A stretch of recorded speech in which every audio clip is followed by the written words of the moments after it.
invasive procedures. في ناس بتجري مع non invasive procedures. هنبتدي نستمع لأول مقالة مع الدكتورة إبراهيم أمين مدرس باثولوجي في جامعة حلوان.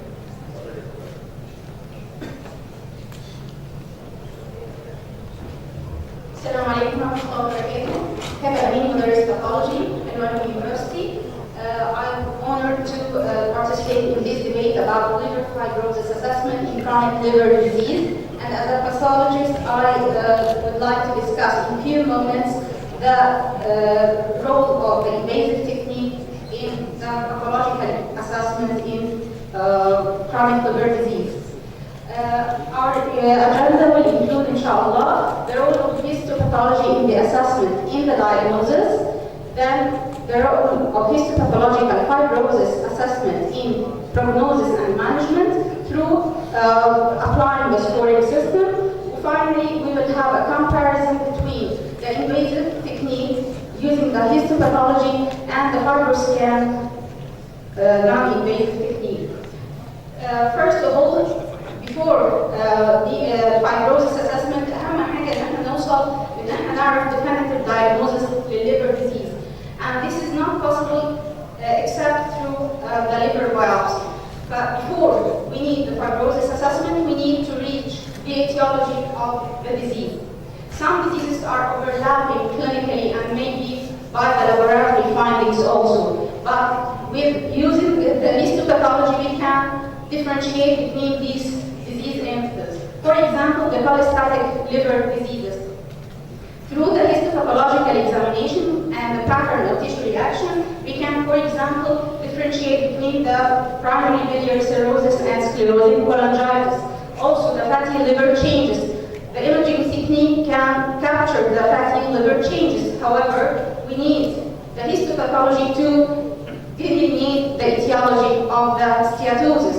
For example, the inflammatory pattern هتفرق لنا ما بين non-alcoholic steatohepatitis and HCV associated hepatitis.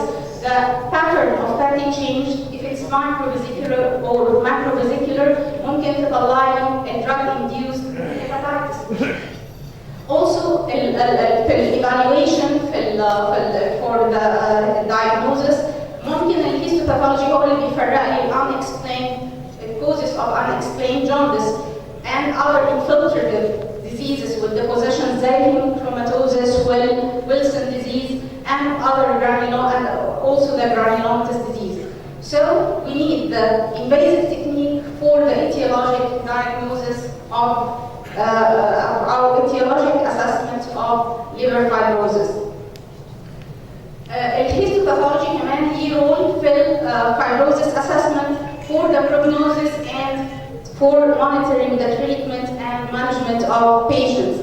The extent of the histopathological changes سواء inflammation اللي بتحدد لي الريت of the tissue damage أو staging بالfibrosis through applying the modified ISAC أو الميتافير أو applying Lennox-Fill cirrhotic livers بيعمل لي categorization للpatients، وده أنا بحتاجه في التريتمنت بتاعتي for monitoring the progression أو regression of the disease. وبالتالي برضه histopathology is essential and crucial for the prognostication and for monitoring the treatment of the patients. مثال الموضوع ده أنا عندي هنا 2 biopsy specimens from HCV patients ultrasound guided. According to imaging techniques هيبقوا تقريبا similar. لو أنا عملت FibroScan هم ميتافير F3 فممكن يطلعوا similar يدوني similar findings. هنا كمان عندي لو عملت الدايركت أو indirect biochemical methods ممكن ألاقي نفس الفايندينجز. لكن بالاكزامينيشن بتاع الهيستوباثولوجي انا هقدر اطلع داتا كتيره زياده عن اللي ممكن النون انفيزيف تكنيكس تعملها لي. فور اكزامبل في الحاله على الشمال دي انا عندي هقدر اطلع الاكتيفيتي اندكس بتاعي الاكتيفيتي اوف انفلاميشن according to the pattern of inflammation انا اقدر اقول ان ده around 7 على 8 على 18 في الموديفايد إزاك او A2 inflammation.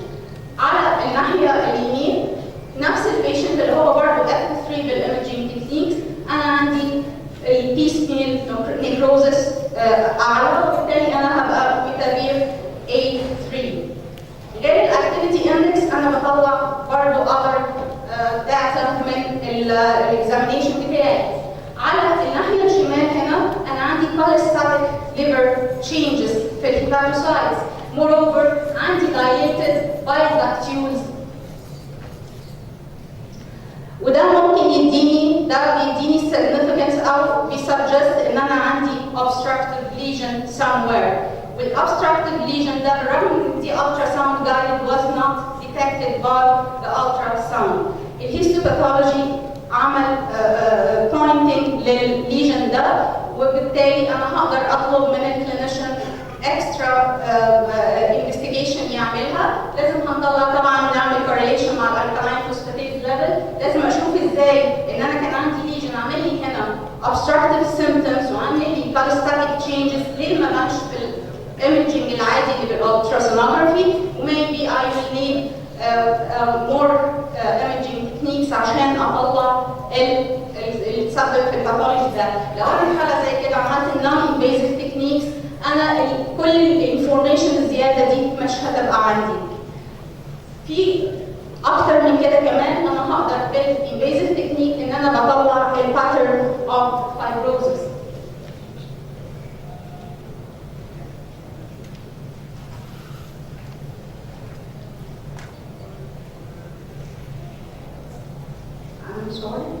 الباترن اوف فايبروزس هنا انا عندي هنا الكولاجين ديبوزيشن على الناحيه الشمال اكتر بكتير من الكولاجين ديبوزيشن على الناحيه اليمين، بالرغم من ان الباترن اوف فايبروزس يخليني في الاثنين ميتافير F3. فكميه الكولاجين ديبوزيشن بالباترن اوف كولاجين ديبوزيشن ده بيعرفني ان انا في progression pattern. However في الناحيه الثانيه بالرغم من ان انا exact 5 على 6، لكن الباترن اوف الكولاجين ديبوزيشن is a regression pattern. وبالتالي انا هنا بالبيوبسي طلعت داتا في patients كانوا similarly هيكونوا similar لبعض في الانفيزيف تكنيك. في النون انفيزيف تكنيك طلعت داتا اكسترا داتا اللي هي clinically relevant.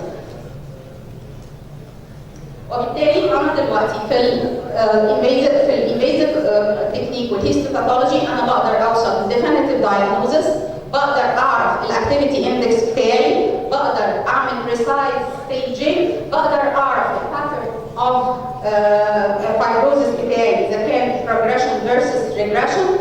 moreover اقدر اعمل حاجه زياده وهي ان انا اعمل quantitative analysis للكولاجين ديبوزيشن، بان انا باخد البيوبسي السبيسيمن بتاعتي وبصبغها بسبيشال ستين زي سيريس ريد اللي بتصبغ لي الكولاجين، وعن طريق الايمج اناليسيس عن طريق الكمبيوتر سوفت وير بطلع كوانتيتيفلي كميه الكولاجين ديبوزيشن بتاعتي.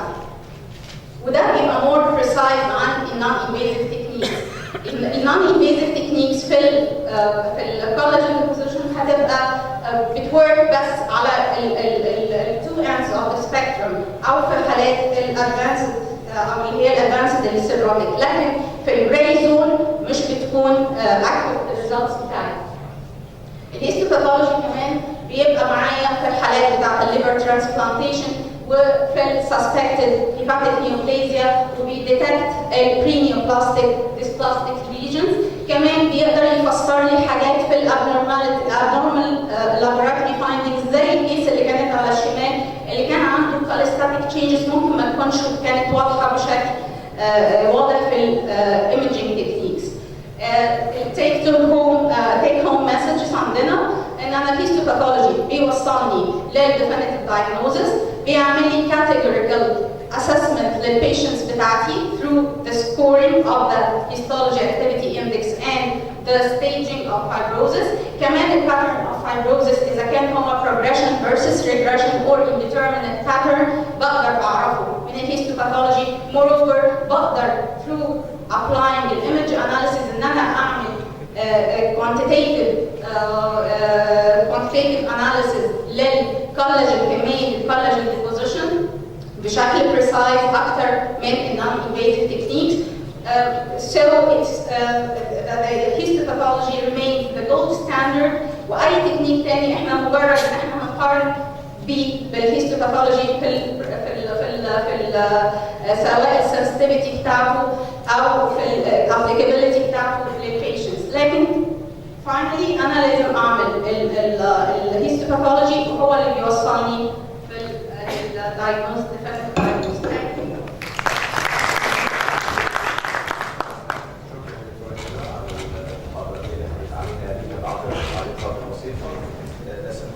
الاول الكلام اللي هتقوله لنا الدكتوره عائشه الشرقاوي اللي هتتكلم على non invasive assessment of tuberculosis.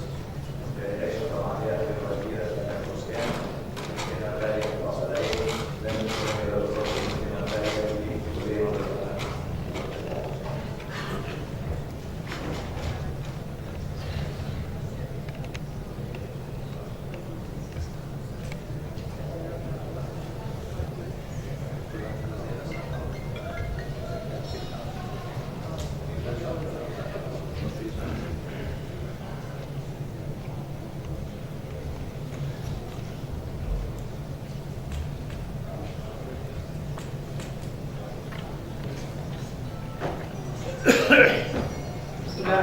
شكرا لرؤساء اللجنه، شكرا للجنه المنظمه والإدارة البورد جميعا، شكرا تهاني على المقدمه الجميله.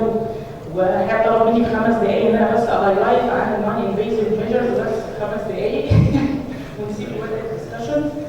فاحنا هنقول ان اللي بيعمل اسسمنت للفايبروزز هو طبعا عشان الدايجنوستيك والبروجنوزز زي ما الدكتوره هبه قالت، كمان زمان كنا بنحتاجه علشان نعرف احنا هناخد انتي فايرال تريتمنت، وحاليا في الدي اي زيرو احنا محتاجين الحاجات النون انفيزيف او الاسسمنت اوف ليفر فايبروزز علشان ناسس البروجريشن او الريجريشن او نشوف البيشنت ريسبونس تو تريتمنت. الحقيقه ازاي هنعمل كده؟ في حاجات كتيره جدا من الليفر بايوبسي which was the gold standard، وبعدين مجموعه من السيرم ماركرز الدايركت والاندايركت والليفر ايمجنج والكولوموجينستوجرافي او الحاجات الكومباينيشنز بانلز.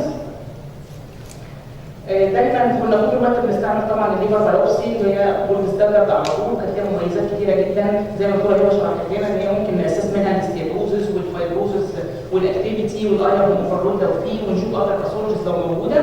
لكن في مرور الوقت بدا يظهر شويه ليميتيشنز ان ذا فورم اوف ماينور كومبليكيشنز او ليميتيشنز في سامبلنج ايرورز، وان احنا محتاجين سامبل سايز كبيره شويه ونمبر اوف بروتين تراكس كبير شويه، وان في شويه انترا اوبزرفر فاريابيلتي بتحصل.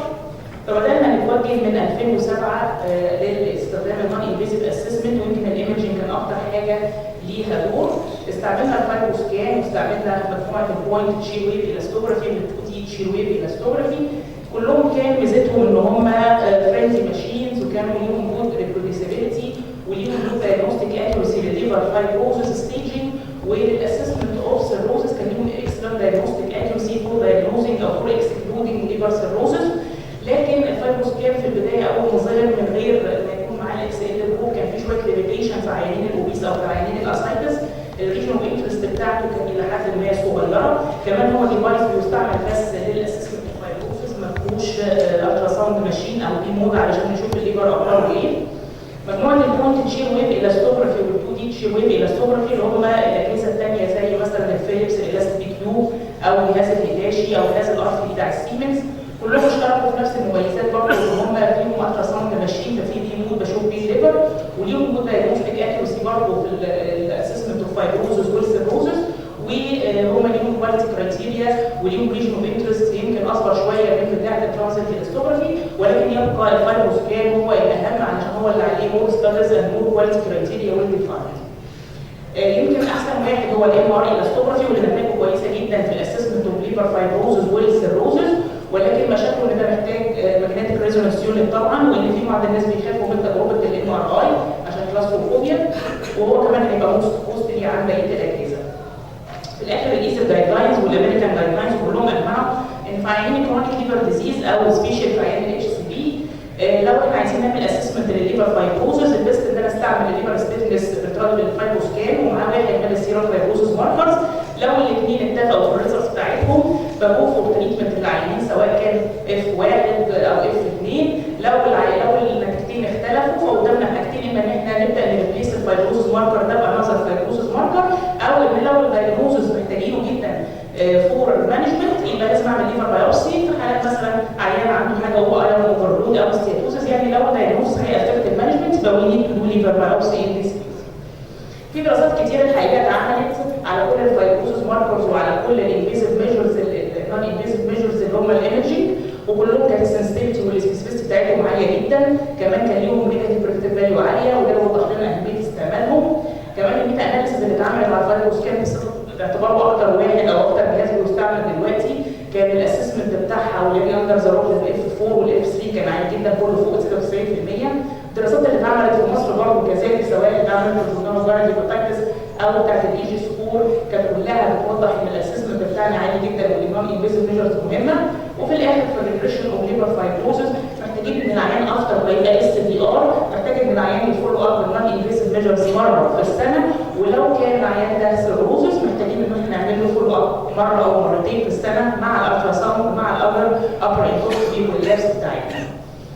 تيك هوم مسجز هنقول ان الدبليو اتش او كل الايس جايد لاينز والامريكان جايد لاينز قالت النون انفيزيف ميجرز المهمه دلوقتي في الايفالويشن، ويمكن الفيب 4 والالبي كويسين ان هم نون اكسبنسيف ونون انفيزيف تيست. We can't ignore the role of liver biopsy and still needed in certain situations and in certain diagnoses، وان البست ان احنا نكومباين الايمجنج والسيرم ماركرز مع بعض عشان الفايبروزس اسسمنت. ودي الريفرنس بتاعتنا.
دلوقتي هننتقل للفيديو الثانيه التسخين والخمسه هنبدا في الاندوسكوبيك برسبكتيف والدكتور عمرو مدرس تروبيكال جامعه حلوان.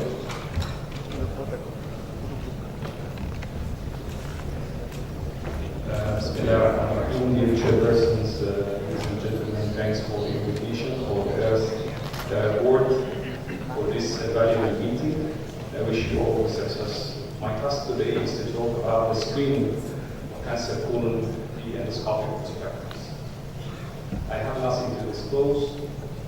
As we know that the incidence of cancer colon is rising worldwide now. It's considered as the third common malignancy, and it is the second place for the cancer-related mortality. In this slide, this is the survival of those patients with cancer colon. The early detection gives us a chance by screening program to improve the survival and the curative treatment that should be offered for those patients. To do the concept of the screening program, we need to have to do screening for a specific disease in high-risk group using specific tools and tests. And this test should have high sensitivity, high specificity, and should be feasible and cost-effective.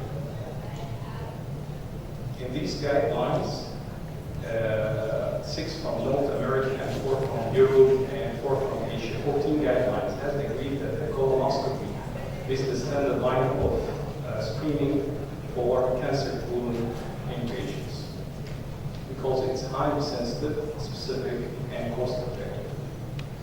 The word screening means that we have patients at high risk. We have to screen them once not related to the time and with colonoscopy. But also we have another term which is called surveillance, which means that I have to repeat the colonoscopy at interval times later on for those patients to catch up for diagnose cancer colon as early as possible.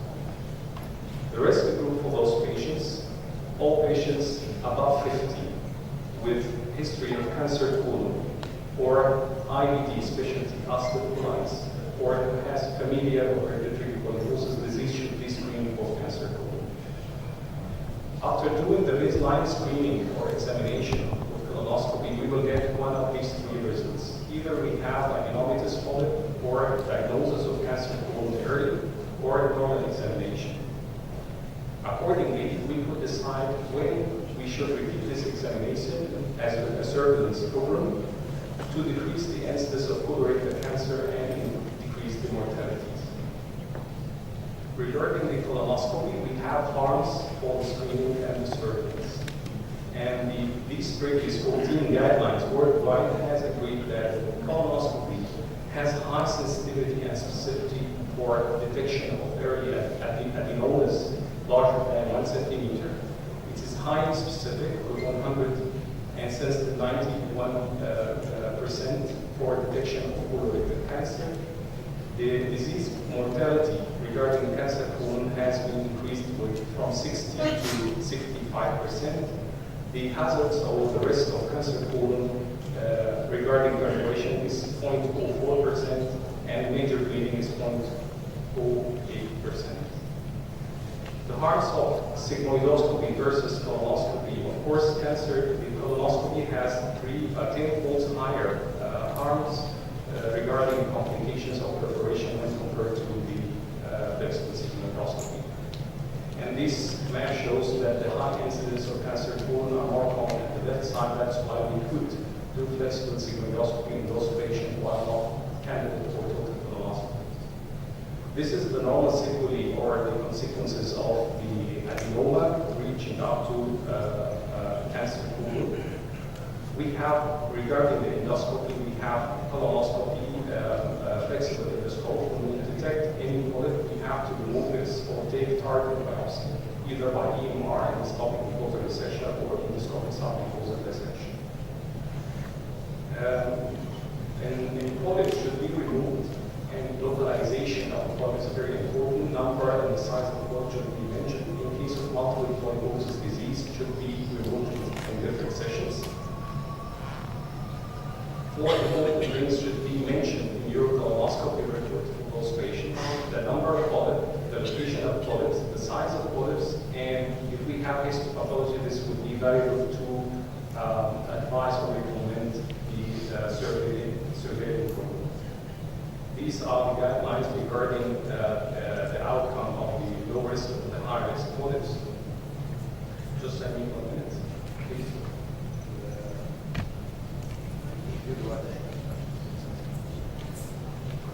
Regarding the polyps, if we have low risk polyps, if they are fewer in number or smaller in size than 1 centimeter, they don't have high rates of dysplasia or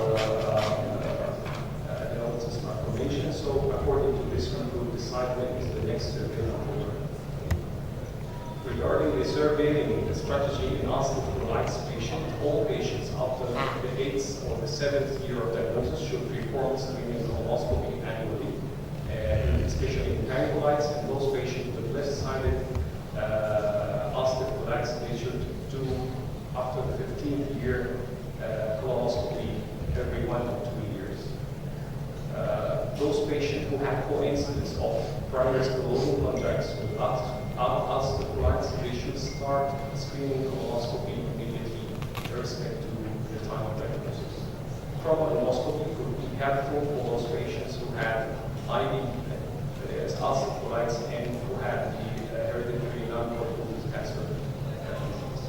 The treating physicians of the cancer colon is the surgeons and oncologists, and of course we have questions. We have to reply or answer them in the colonoscopy. The surgeon needs to know where is the site of this polyposis cancer colon to decide which type of surgery you have to do. And the oncologist recently, there is primary tumor metastasis in colorectal cancer that is emerging major prognostic factor for the prediction of response and the treatment side of the cancer pool. Is it right-sided or left-sided pool? The left side is more common and less aggressive, but the right side is less common and more aggressive. Finally, this is my final slide. There is meta-analysis in the cardiovascular preventive randomized control trial that show that daily aspirin use in low doses reduces the cancer colon 24% and decreases the mortality associated with cancer colon to 25% after delaying 10 years at least. Substantial data suggests that colonoscopy is somewhat effectiveness to prevent proximal colorectal cancer. That's why they adopt the aspirin, use low dose of aspirin with colonoscopy to decrease the incidence of cancer. And thank you. شكرا للعمر. next speaker دكتور عبادة سعيد بروفيسور اوف تروبيكال ميديسن بنها يونيفرستي اتكلمنا على اللابوراتوري برسبكتيف.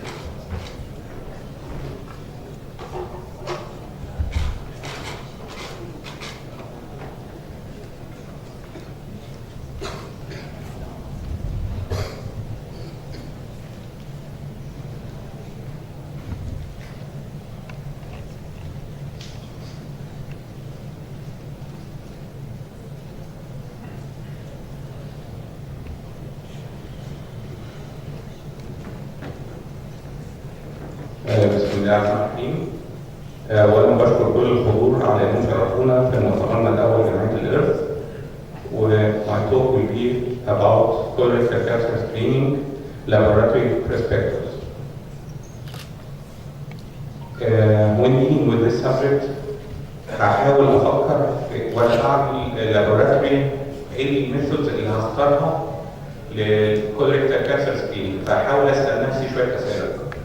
أهمية اللابوراتوري تيست فور كانسر ديتكشن اور كانسر بريفنشن، يعني بمعنى إن أنا to diagnose a status of carcinoma already established، ولا إن أنا عايز حاجة to detect earlier stages factor preventive. الهدف بتاعي preventive، فلازم التيست اللي هيديتكت الأدينوماز قبل ما توصل لمرحلة الكارسينوما ده هيبقى له برايورتي عندي. تاني سؤال هسأله، هل في جولد ستاندرد تيست خلاص استابليشد والناس كلها مجمعه عليه؟ ثالث نقطه، هل في certain cup of values for each test ببقى ديبندنت عليها؟ رابع حاجه، هل الكونسبت اللي في المستقبل هيبقى سنجل تيست ساتسفاكتوري ولا هيبقى غالبا مالتيبل تيست؟ وهل كلهم هيقدروا يريبليس الكولونوسكوبي فور سكريننج؟ خامس حاجه هنحاول نسالها، هل الرول هيبقى الستول تيست ولا السيرم ولا الكومبايند؟ الاسئله دي سالتها لنفسي وانا بجهز وهحاول ارد عليها بسرعه خلال الثلاث اربع دقائق اللي باقيين. عشان نكون كونسايز، فالواحد شاف الموست ريسنت جايد لاينز فكانت 2018 فور امريكان كانسر سوسايتي، ودي حتى نزلت بمتوسط الاعمار للافرج ريسك سكريننج من 50 يير فور 50 ييرز اللي كانت استابلر كده، لقوا ان نزلوا بالاعمار اللي هي 45 سنه. وهم recommended ان السكريننج يبقى either for average risk patients، average risk وليس high risk. فلقوا ان بايذر تو ميثودز، يا اما بالكولونوسكوبي اللي الدكتور عمرو كلي تفضل وشرحها، او بالهاي سنسيتيفيتي ستول بيست تيست، اور زي ما قلنا structural اللي هو الكولونوسكوبي. All positive results of non-colonoscopy screening test should be followed up with timely colonoscopy. يبقى حتى الان مفيش حاجه هتغني عن الكولونوسكوبي. وانس التست طلع بوزيتيف لازم بعدها اعمل كولونوسكوبي. Options for colorectal cancer screening هنبقى ديبندنت كله على الستول بيست تيست، دول اللي في الجايد لاينز. كل ما عدا ذلك هيبقى اندر انفستيجيشن. الستول بيست تيست اللي في الجايد لاينز الفيكال اميونوكيميكال تيست، وده ريكومندد افري يير. الهاي سنسيتيفيتي جوايد بيست فيكال اوكال بلاس تيست ده هيبقى افري يير، او المالتي كارد ستول دي ان اس تيست وده هيبقى افري 3 ييرز. وزي ما قلنا اي حاجه هتطلع بوزيتيف هيبقى فولو اب على طول بالستراكشر اكزامينشن بالانترفنشن ميثودز. يبقى زي ما قلنا عشان يبقى التست فيكال اميونوكيميكال تيست، الجوايد بيست فيكال اوكال بلاس تيست، والستول دي ان اي تيست. هنتكلم بريفلي عن كل ايتم منهم. الجواب بيزد فيكال اوكر بلاد تيست ده بيعتمد على البيرستيديز اكتيفيتي فور ذا هيم بورشن اوف بلاد. فبالتالي هيبقى اي حاجه هتافكت الهيم بورشن ممكن تطلع لي فولس بوزيتيف او فولس نيجاتيف ريزلتس، ودي اللي بتؤخذ عليها زي الريد ميت والدراجز اللي اي حاجه هتعمل هيلينج هتخليه يطلع فولس بوزيتيف، لو الانتي اوكسيدنتس هتخليه فولس نيجاتيف.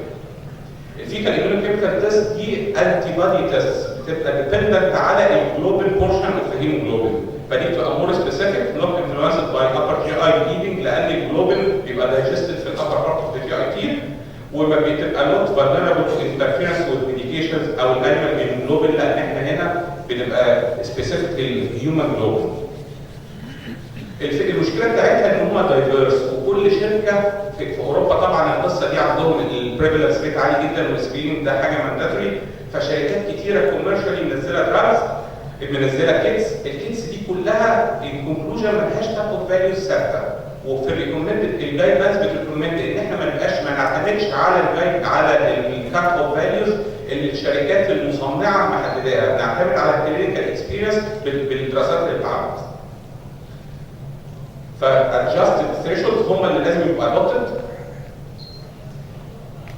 الستودي نيتس الوانز لو اونلي وان ذات از اف دي ابروفد اللي هو اسمه كولوجارد وات كومباينز ان immunochemical assay for hemoglobin and assays for the apparently methylated BMP3 and DRG and اللي هي حاجات الميوتيشنز اللي بتحصل في السيلز بتاعت الكانسر سيلز. السيلز exfoliated from the colonic nuclei. التست اللي بروميسنج في السيرم اسمه ميثايليتد سيب 9 دي ان اي، وده ريسنتلي في 2016 واستبدل في 2018